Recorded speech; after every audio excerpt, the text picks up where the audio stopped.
Kanada mulai geram hingga melakukan penyelidikan atas dugaan kejahatan yang berkaitan dengan perang Israel di Gaza. Oleh sebab itu, polisi Kanada melakukan penangkapan tentara Israel yang berkewarganegaraan Kanada. Hal ini tentunya membuat tentara Israel yang berkewarganegaraan ganda di belahan dunia manapun ketakutan. Dikutip dari Palestine Chronicle via Tribunnews pada Selasa 22 Juli 2025, tentara Israel yang memegang kewarganegaraan Kanada telah menyatakan kekhawatirannya akan ditangkap.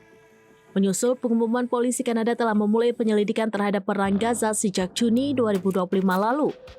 Dilaporkan Kanada dapat menyelidiki kejahatan internasional inti seperti genosida, kejahatan perang hingga kejahatan kemanusiaan.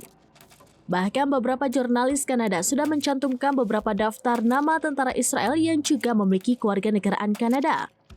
Mereka menuduh tentara Israel melakukan genosida di Gaza. Hal ini lantas membuat prajurit Israel takut saat mereka pulang ke Kanada. Sementara laporan ini menjadi pertama kalinya polisi Kanada meluncurkan penyelidikan semacam itu. Meskipun penyelidikan serupa telah dilakukan di masa lalu terhadap warga Kanada yang terlibat dalam kekejaman di Rwanda dan sisa Yugoslavia.